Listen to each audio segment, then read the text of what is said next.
to ELEMIS. So can we just start today by big up to ELEMIS, big round of applause. Because I really, really mean this. It's trailblazing, it's disruptive, it's all the things that we've needed for a very long time in Formula One. So thanks to you, ladies. Oh, well done, you. Thank you. So shall we start with that? Because Noella, you have long been a disruptor, and I mean that in the best possible sense, and in skincare and wellness. And I want to know from your perspective what meaningful change looks like in that space.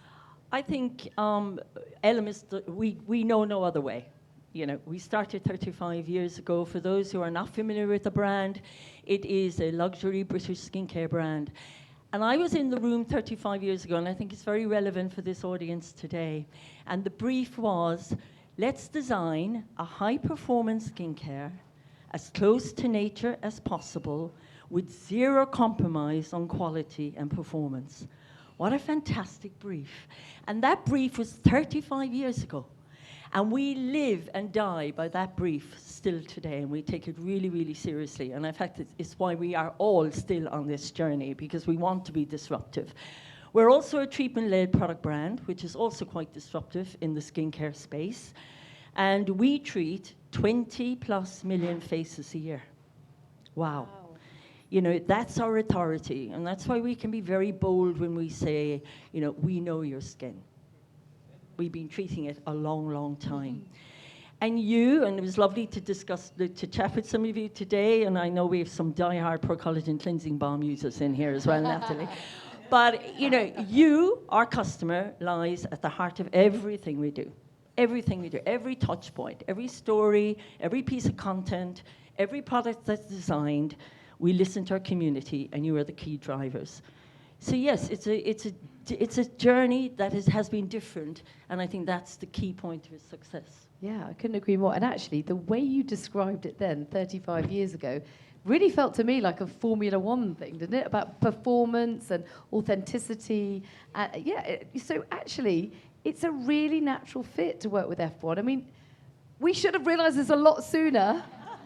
But you know, better late than never. And it's amazing to see what you're doing in Formula One already. For anyone who doesn't know Amy here, Amy, tell me about the activations that have happened and are happening, because this is our biggest week in F1, building up to the British Grand Prix. Yeah, it really is. So thank you for being here, ELEMIS. We're incredibly proud to be official skincare partner of Aston Martin, Aramco Formula One team, in what is a bold and strategic decision into an area that beauty brands haven't traditionally played.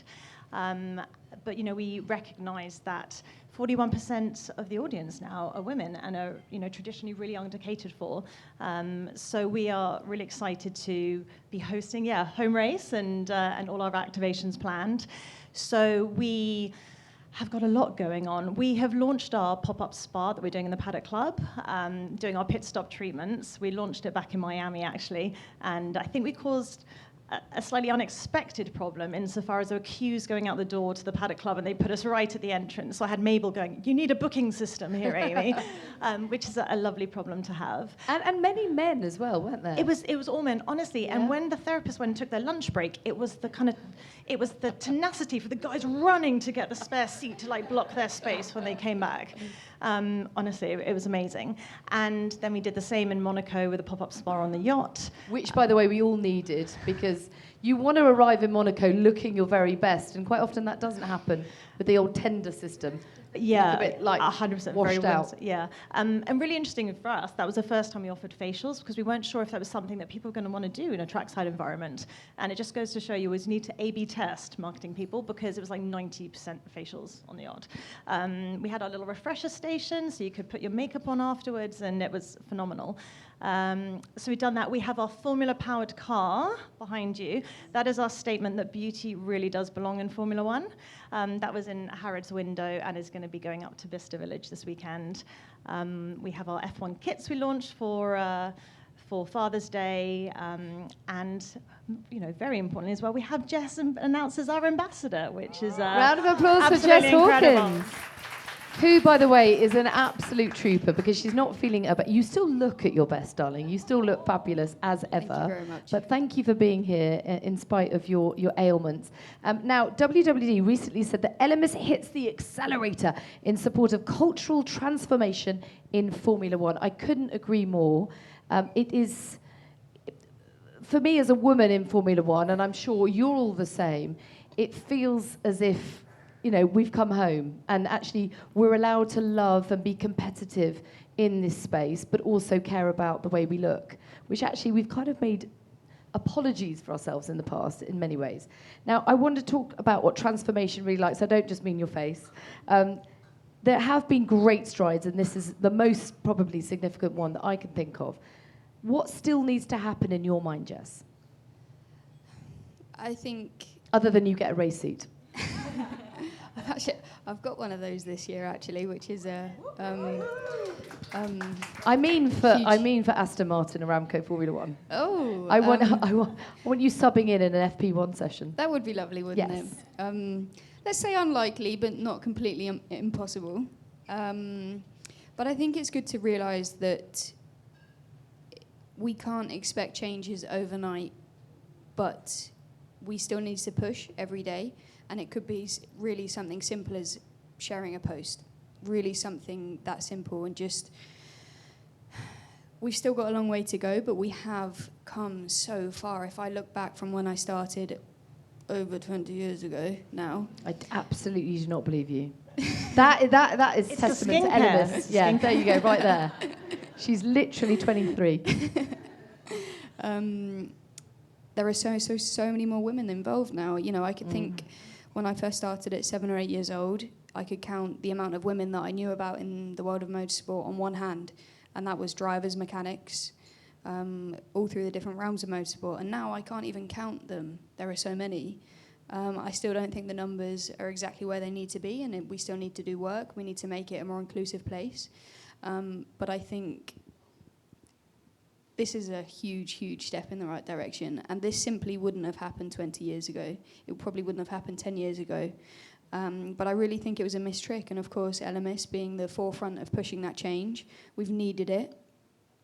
And this is just the beginning as well. As I sit here in a room full of some very powerful women, this is groundbreaking and it's changing. And as I said, we need to keep pushing things like this. We need to keep thinking of new ways and keep thinking, because it's not a place where I think 20 years ago this could have happened either. It's not that it just wouldn't have happened. It couldn't have happened because there wasn't a space for us. But now there is. And now we're a growing force, and we need to keep pushing for that equality in motorsport. And certainly from my side, prove that women are good enough to be there. If I look back, sorry to keep banging on about it, but it was quite a significant day in my life. But when I drove that Formula One car... By the way, you can first talk time, about that as much as you want. We are reliving it with you, girl. It blew up. I don't think anybody really anticipated how big it would go. Even I got sick of seeing myself everywhere. But I wanted to get to a stage where that kind of thing is not making headlines. Yes, okay, it was good. It was good for me. It was good for my profile. It was amazing for the team. It went far and wide. But why is that making headlines? Why is it making headlines? And there was a female. Very rudely of me, forget her name, but there's a engineer now for Haas. Oh, Laura Muller. Yes. Yeah. It made headlines. Amazing. It's great that it's making headlines. It's great for her, but I want it to become so normal that it's not making headlines. And this is the force that we've got behind us here at ELEMIS. Yeah. I'm proud to be leading that, strive with them. And it's needed. It's not just... it's needed. We still need to keep pushing, basically. Yeah. And we absolutely will. And actually, Priscilla, it's down to storytelling like yours, by the way, which is quite brilliant. First of all, just tell everyone about what you've spearheaded and what your intentions are and where you would like to see the industry go. Absolutely. So for those that don't know me, my name is Priscilla Anyabu, and I have a platform called Girls Are Players Too. And what this does, it reintroduces women and girls into sports One, practically, so you physically get to try out the sport, and then secondly, just as a spectator, because you might not think you're sporty, but you want to be involved, you want to go to these events, and you want to get stuck in and actually feel like you belong. So girls are players too, is just to say, hi, we're here, we're showing up, and we belong here. So yeah, and when it comes to storytelling, I think, as you said, when it comes to headlines or when people see stuff, it's about the story that's shared with us. It's about the experience that we're seeing. It's about bringing you into that world to make it seem possible, to make that world a reality. So I think storytelling is so important, and collaborations like this just continue to allow us to know that we belong in spaces. Because if skincare's there, why can't I be there? Do you know what I mean? If Jess is there, why can't I be there? So it's about showing up unapologetically, telling your story, and not just like, oh, that's the guys group. No. I'm going to go there and I'm going to say, I had the time of my life. This is what I did. Maybe I didn't like it. This is how it can be improved. So when we tell our stories and our experiences, people like ELEMIS, people like Aston Martin, Aramco, they're picking up on it and they're actually using that data to make a better space for us. So, yeah. Yeah. I feel inspired. Yeah, that does deserve a little round of applause. Noella, just tell me how significant it is for ELEMIS to be going on this journey with these wonderful women around you. Oh my goodness, Jess, I salute you. I did my very first visit to Silverstone this year, okay, in January or February, and I walked the campus, and I must say I came out with a newfound respect for precision and detail. Wow, it was another level. And also, as a female founder, Natalie, to walk it and see women, skilled women, really in the tech department, in the marketing department. And, my hat off to you, Jess, leading in that space. To me, that's very heartwarming, and I think that's how it should be.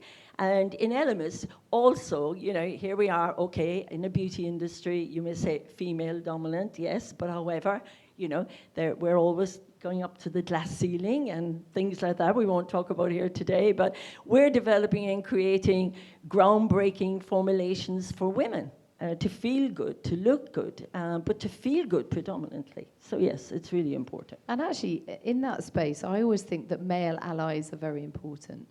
You've got one in Sean, for sure. Yes, and actually, in fairness, your collaboration with Aston Martin is a key example of male allies and the importance of them in making real progress. Because after all, Aston Martin, Aramco, Formula One racing, believed enough in ELEMIS to see the power of this partnership. Yeah, absolutely. It was one of the things when we identified Formula One as an area we wanted to work in. There was a natural fit with Aston, both from a brands and a British heritage and the luxury and the product performance, but it did also run much deeper about that shared ambition to lead cultural change. And I think Aston have been phenomenal partners like that, and we're very lucky with Sean, our other co-founder, who also had the vision behind this. So our brand is for everyone. Yeah, absolutely. I think that's my phone. Oh my God. It's Sean saying, hang on a minute, where am I? Well, you're all going to be at Silverstone this weekend though, right? Yes, we are. Yes, excellent, excellent.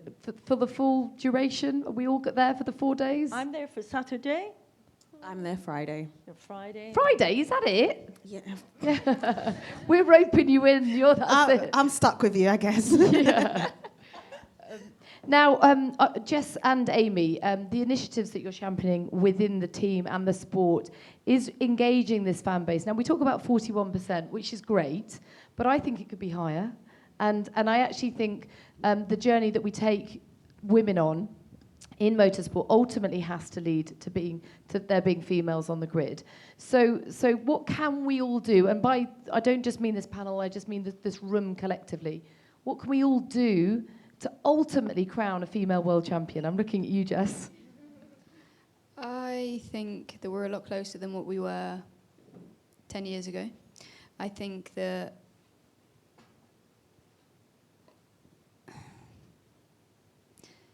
we need to inspire the younger generation, because for me, I get asked this question all the time, mainly by people who have an interest in Formula One but don't really know too much about Formula One. Why is there no female in Formula One? And I think one of the biggest reasons why there is no female in Formula One is because by law of averages, if you have 5 girls, I don't know the actual figures, but if you have 5 girls starting karting at grassroots level to every 5,000 men, of course, by law of averages, we're not going to see a female in Formula One. And I think that you need a list of things, a very long list of things that are non-negotiable to make it to Formula One. You need to be fit, you need to be talented, you need to have a lot of backing, you need to be mentally strong, you need to be in the right place at the right time, there needs to be a space for you. The list is endless. And if you don't have one of those pieces of the puzzle, you're not going to make it to Formula One. They're all non-negotiable. And of course, I think we've had women that are good enough. I stand by that. We have had women that are good enough. We've had women that have got the funds behind them. We've had women that are strong enough. We've had women that are mentally strong enough. But what we haven't yet had is a female with every single piece of that puzzle needed to make it to Formula One. And I think we only change that by inspiring the younger generation to get into a younger age, so there are more to choose from when they go up through the ranks. And I think there are a lot of up-and-coming ones right now, maybe early teenage years. It's certainly given a platform for the younger generation to look at, and I would not be sat here right now if I did not believe it wasn't it was possible. And I mean that. It will happen. Yeah, I just wanted to just kind of echo what you were saying. I think that for the grassroots side of things, representation drives participation, and it's that participation that then is going to drive progress. And I think, we're trying to unapologetically stand up and challenge the very outdated perception of who belongs in motorsport, from the grid to the paddock to the grandstands. And I think it's happening slowly, but there's still a lot more we can do. And I also think that Formula One is obviously the pinnacle of Formula One is the pinnacle of motorsport, but there are so many other areas of motorsport that perhaps aren't quite as visible as Formula One that you can have a career in. So, Stunt driving, another one. Becky here. Okay, so I don't know if anyone's ever heard of it, but Spa 24 Hours. Of course, yeah. Last weekend. Mabel was there with me. There were 77 cars entered. Each either have 3 or 4 drivers. Most have 4 drivers. My maths is not great, but someone could maybe help me out there. 4 times 77, what is that? I don't know what that is, but it's a lot. 300. I was the only female. Whoa. It obviously has less visibility, but if a young, let's say young Jessica turned on Formula One, would she know that she was allowed to race in Formula One? I'm not sure she would. I'm genuinely not sure she would. So actually, that's where you come in, Priscilla, because you are the storyteller amongst us, as am I as a broadcaster, and many of you in the room. I think we have a real responsibility, a duty of care, in fact, to the women that already work in F1 to shine the light on what they're doing, to tell the stories of their, like we did with Laura Muller actually at the weekend, the first female race engineer, who's Esteban Ocon's race engineer. Because perception is everything, and you have to be able to show young women, and I always say this to my daughter, you've got exactly the same opportunities as my son, but if she's not seeing it through channels like yours, Priscilla, or indeed any of yours here, which is why we all have to collectively, I think, pull together and share that responsibility to tell those stories. So what have you got in store for us, Priscilla?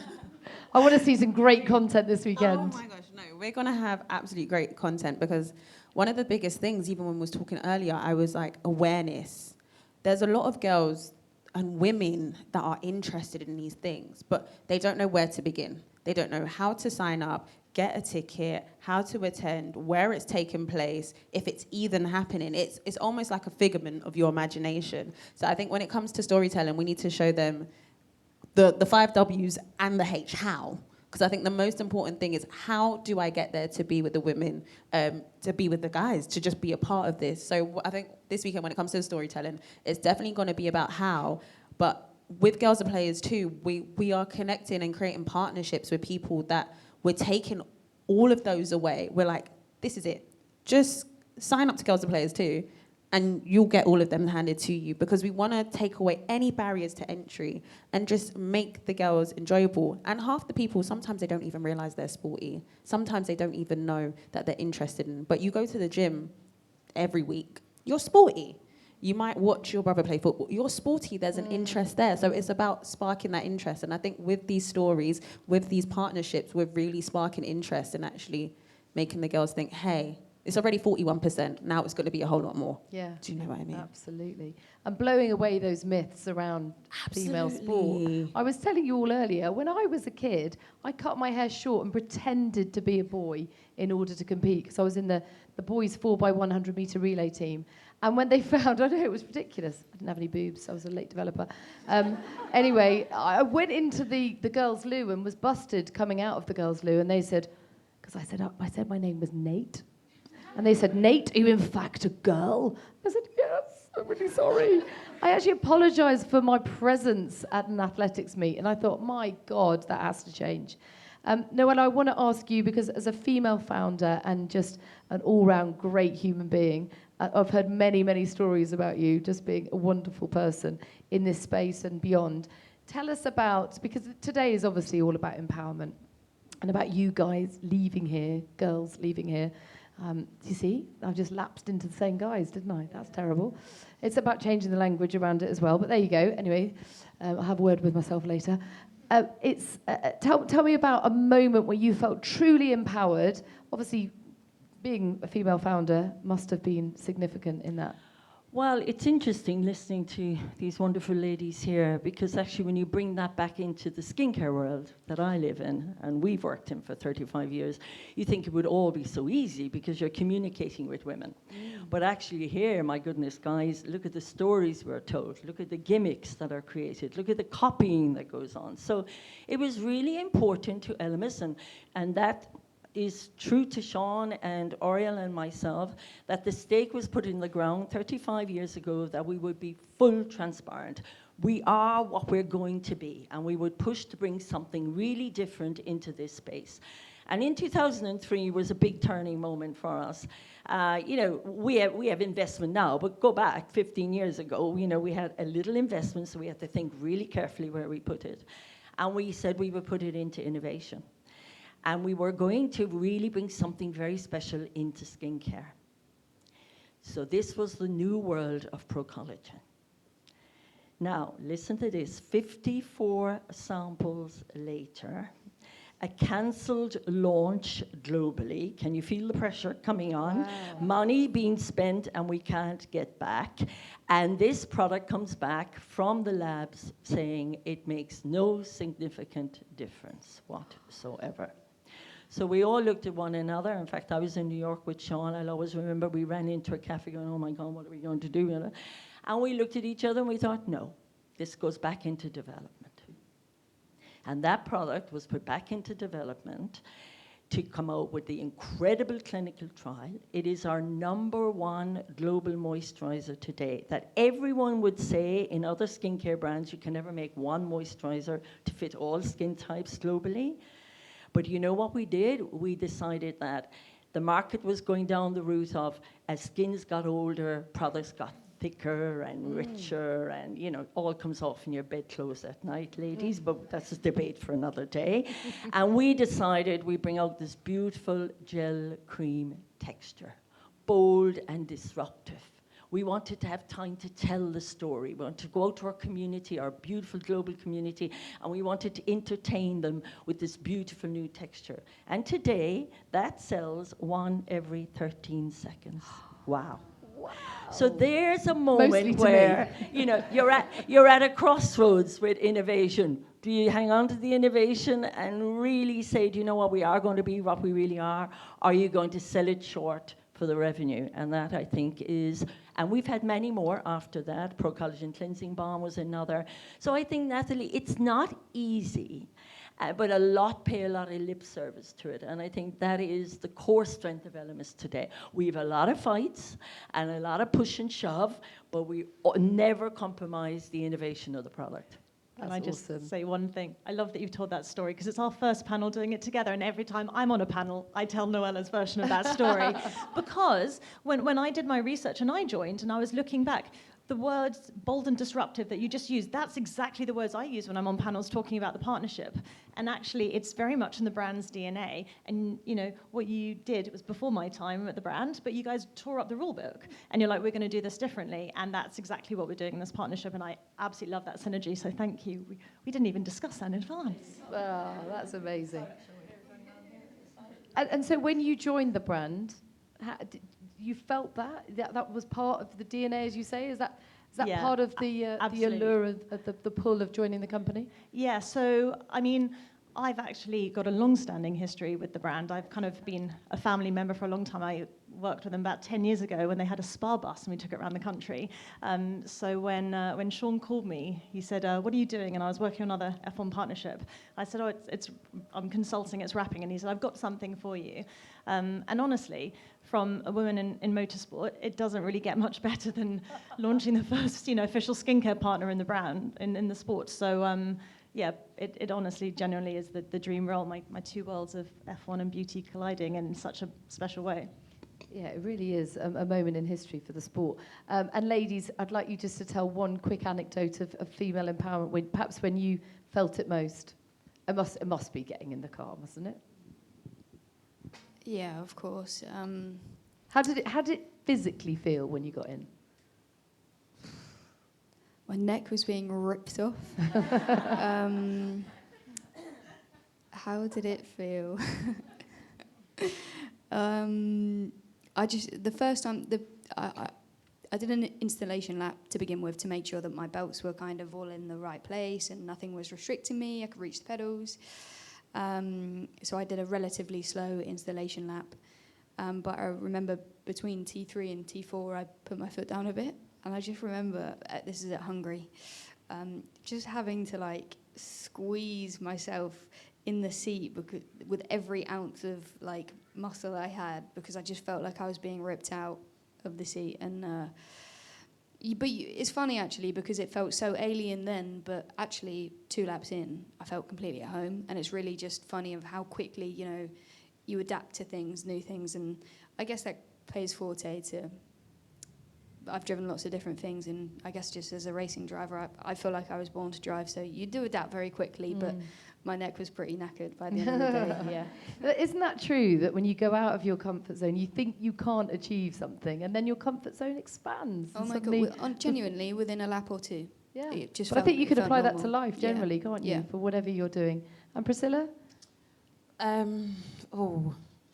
So I think mine would have to be when I had my Sky Sports documentary called Girls Are Players Too, and the feedback that I got so many videos of young girls that just wanted to try sports. It was a boxing documentary of re-exploring it and in reintroducing it as a hobby, as an amateur and as a professional. And I just got videos of young girls just saying, I want to try boxing too, and I want to get involved. So I think that's the main thing. When you said targeting the young girls to keep them in there, that's that.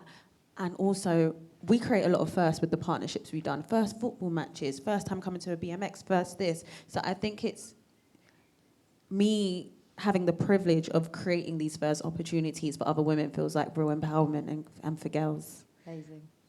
I've just thought of one really special moment, actually. Can't get much better than driving a Formula 1 car. It does involve driving a Formula 1 car. Okay, good. But we had a demo event in Saudi Arabia at the beginning of, I think it was last year, may have been the year before. And nobody knew who was driving the car. And bear in mind that women weren't even allowed to drive on the road in Saudi Arabia 4, 5, 6 years ago. And we'd finished this demo run.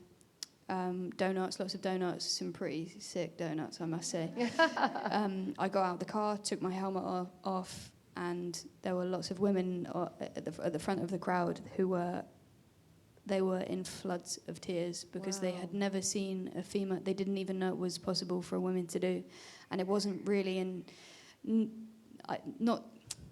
I didn't understand the impact of what we were doing as a team until I saw it like that. You get lots of messages, saying from young women saying they look up to you and really nice messages. But honestly, it was so impactful. They were so happy. They were so emotional about seeing a female driving a Formula One car. Yeah, I mean, it's so true because the same weekend, I got into the lift in Saudi and I'd overpacked as usual and I was pushing 2 massive suitcases and this lady who I could only see her eyes, she came up behind me and pushed the suitcase into the lift.